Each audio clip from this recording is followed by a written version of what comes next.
RC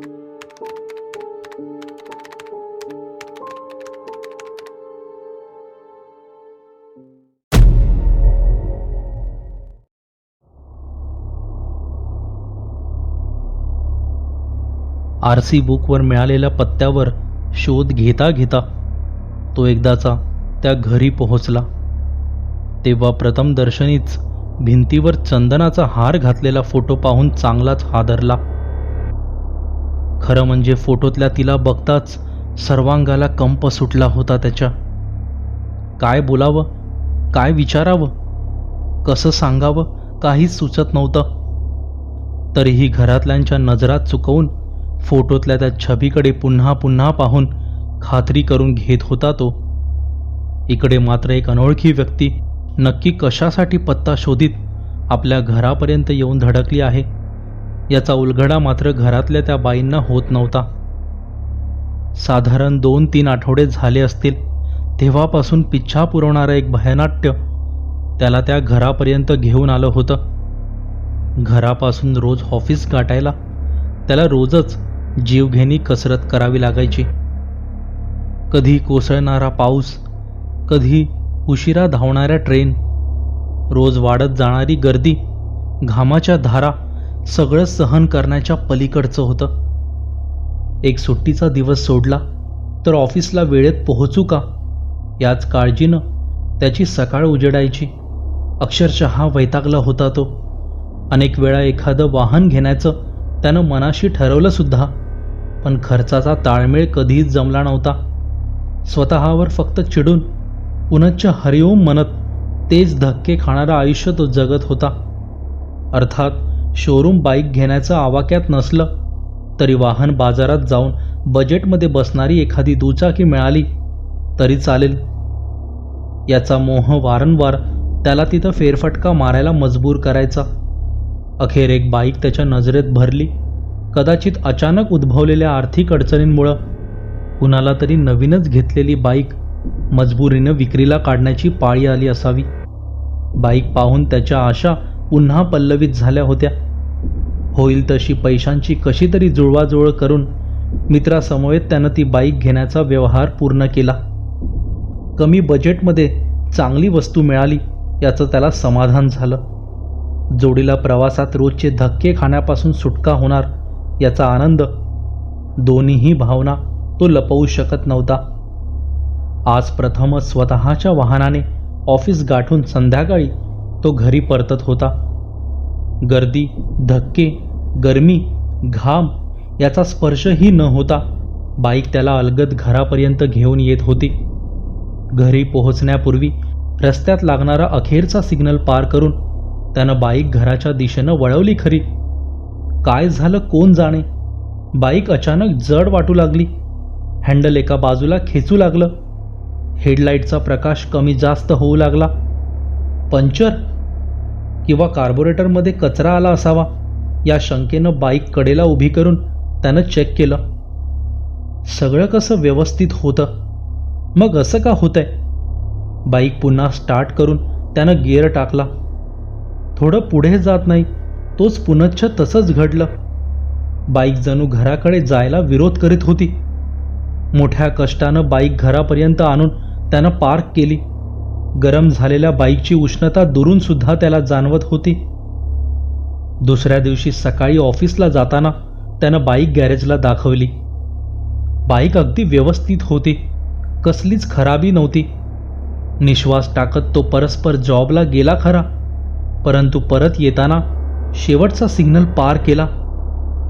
मात्र बाईकचं पुन्हा तेच नाटक सुरू झालं. सकाळी जाताना अगदी व्यवस्थित धावणारी बाईक घरी येताना तो सिग्नल ओलांडल्यावर नेमकं बाईकला होतंय तरी काय याचं गूढ काही उकलत नव्हतं. कदाचित खूप दिवसांनी बाईक चालवत असल्यानं प्रॅक्टिस अभावी टॉप गिअरवर न चालवता अनावधानाने सेकंड थर्डवर बाईक पळवली जात असावी, म्हणून तसं होत असावं अशी मनाची समजूत करून घेत त्यानं त्याकडे दुर्लक्ष करायचं ठरवलं. पुढचे अनेक दिवस तसंच होत राहिलं. ऑफिसला आजची मीटिंग खूपच लांबली. तो घराकडे निघाला तेव्हा स्ट्रीट लाईट्स लागले होते. पावसाचे दिवस, थोडी वादळी हवा सुटलेली. कदाचित पावसाचं चिन्ह असावं. आधीच उशीर झाल्यानं हेल्मेट आणि रेनकोट चढवून तो नेहमीच्या रस्त्याला लागला. थोडं पुढे जात नाही तोच पावसानं फुल बॅटिंग सुरू केली.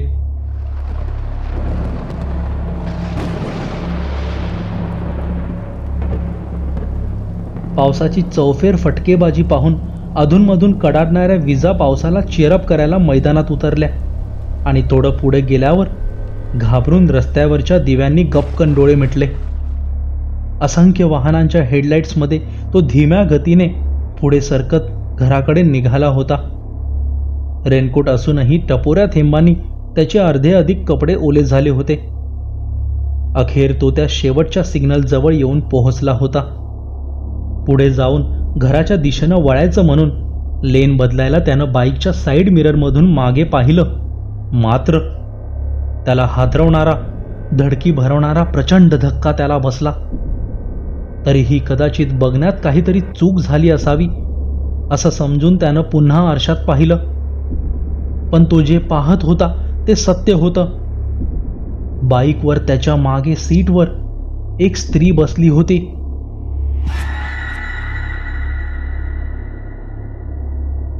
आपल्याच विश्वात दंग असल्यासारखी मंद स्मित करीत ती आजूबाजूला पाहत होती.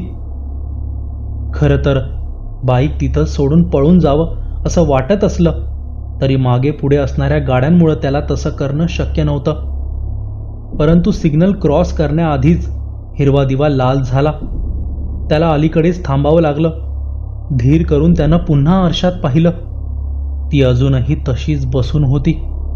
इतरत्र थांबलेल्या वाहनांचे हेडलाईट टेल लॅम्पच्या पिवळसर लाल प्रकाशात ती स्पष्ट दिसत होती. काठपदराची साडी, केसात गजरा माळलेला, एका हातात पदरानं झाकून घेतलेलं तपकासारखं काहीतरी घेऊन ती सावरून बसली होती. विशेष म्हणजे पावसाच्या टपोऱ्या थेंबातही अगदी कोरडी ठाक दिसत होती. त्या सगळ्या प्रकाराने ओला चिंब कपड्यातही त्याला दरदरून घाम फुटला होता. सिग्नल ग्रीन झाला. मागच्या वाहनांनी जोरजोरात हॉर्न द्यायला सुरुवात केली. नाईलाजाने त्याही परिस्थितीत चौकातून घराकडे जायला त्यानं बाईक वळवली आणि बाईक रोजच्या प्रमाणे पुन्हा जड वाटू लागली. एका बाजूला ओढायला लागली. आधीच भीतीनं अर्धमेल्या झालेल्या त्यानं बॅलन्स जातो की काय म्हणून कापरं भरल्या सर्वांगाने कशी तरी बाईक बाजूला थांबवली आणि धीर करून मागे पाहिलं. मागे कुणीच नव्हतं. झाल्या अगटीत थरकाप उडवणाऱ्या प्रकारानं तो पूर्णतः हादरून घाबरून गेला होता. राहून राहून तो सारा घटनाक्रम आठवून त्याची झोप उडाली होती. त्यात पुन्हा घरचे घाबरतील म्हणून त्यांना सांगता येत नव्हतं.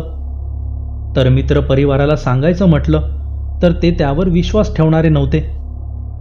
दुसऱ्या दिवसापासून त्यानं बाईक नेणं बंद केलं.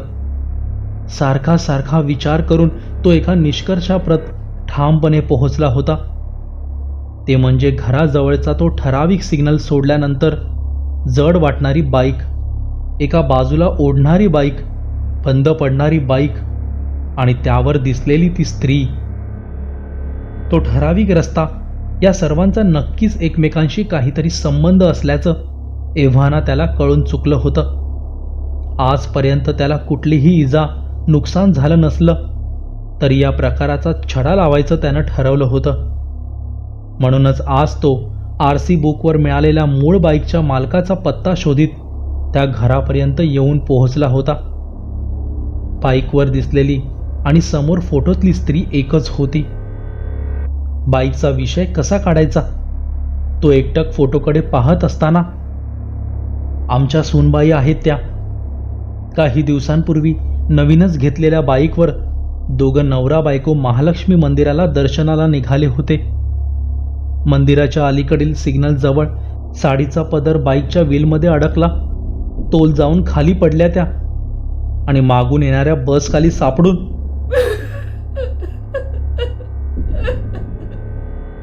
बोलणाऱ्या त्या बाईचा कंठ दाटून आला होता. बिचारीची महालक्ष्मी मंदिरात जाऊन दर्शन घेण्याची, नव्या बाईकची पूजा करण्याची इच्छा अपूर्ण राहिली होती. अपघातात आमच्या मुलाला काही झालं नसलं तरी पण बाईक पाहून त्याला सोनबाईंची सारखी आठवण यायची. आपल्यामुळं सगळं घडलं या तणावात त्यानं येईल त्या किमतीत बाईक वाहन बाजारात विकून टाकली. पण तुम्ही कोण? इथं कशासाठी आलात? माझा मुलगा कामावर गेलाय, त्याच्याकडे काही काम होतं का? त्या बाईंनी त्याला विचारलं. न विचारता त्याला सगळी माहिती मिळाली होती आणि बाईक घेतल्यापासून घडणाऱ्या एक एक घटनांचा अर्थसुद्धा ध्यानी यायला लागला होता. यापूर्वी अनेक भयकथा, भयपट मालिका वाचल्या पाहिल्या होत्या त्यानं. मनोरंजन, एक्साइटमेंट म्हणून त्याला आवडल्या असल्या तरी आज तसल्याच एका अविश्वसनीय घटनेचा तो सुद्धा साक्षीदार झाला होता. म्हणजे मृत्यूच्या अगदी अखेरच्या क्षणी मनात राहिलेली महालक्ष्मी मातेच्या दर्शनाची, नव्या बाईकच्या पूजेची अतृप्त इच्छा पूर्ण व्हावी यासाठी अकाली अपघाती मृत्यू पावलेल्या स्त्रीचं भटकणारं अस्तित्व बाईकच्या माध्यमातून तसले काही गूढ संकेत तर त्याला देत नव्हते ना?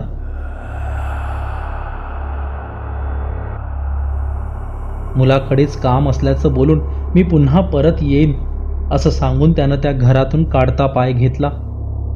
माघारी फिरताना डोळ्यासमोर घराजवळचा महालक्ष्मी मंदिरा अलीकडे लागणारा शेवटचा सिग्नल दिसत होता. घराकडे न वळता तेथून थोडं पुढे गेल्यावर अगदी एखाद्या किलोमीटरवर असलेलं महालक्ष्मी मंदिर त्याला खुणावत होतं. काहीतरी मार्ग त्याला सुचला होता. खूप दिवसांनी त्यानं आज पुन्हा बाईक बाहेर काढली होती. महालक्ष्मी मंदिर आवारात बाईक पार्क करून त्यानं बायको समवेत पूजेच्या साहित्यासह चांगलासा पुष्पहार, पेढे घेऊन मंदिर गाठले. स्वतःच्या बायको समवेत पुजाऱ्याकरवी देवी महालक्ष्मीची यथासांग मनोभावे पूजा केली.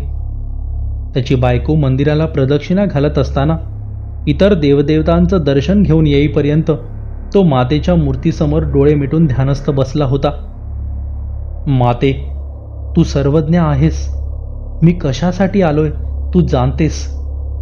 प्रार्थना एकच, तुझ्या दर्शनाची आस धरून निघालेली, परंतु इथं पोहोचण्यापूर्वीच दुर्दैवानं जिला मृत्यूनं गाठलं तिच्यासाठी तुला साकडं घालतोय. माते, हे सर्व विधिलिखित असावं, पण मनी बाळगलेली अपूर्ण इच्छा घेऊन ती तळमळत आहे, भटकते आहे. तिची सुटका कर. तो हात जोडून विनवणी करीत होता. अखेर बायको आली. दोघंही निघताना पूजेच्या रिकाम्या तपक्यात पुजाऱ्यांनी प्रसाद म्हणून दिलेला मातेच्या चरणी अर्पण केलेला फुलांचा हार, वेणी, हळदी कुंकू, पेढे हे पाहून त्याला मोठं प्रसन्न वाटलं होतं. पायऱ्या उतरून पुन्हा बाईकजवळ येत उभयतांनी नारळ वाढवून त्या बाईकची सुद्धा आस्थेनं पूजा केली. आजूबाजूच्या भाविकांना प्रसादाचे पेढे वाटले. मातेचा स्पर्श झालेला हार बाईकला घातला. बायकोने हळदी कुंकू लावलं, केसात वेणी माळली. खूप सुखावली होती ती.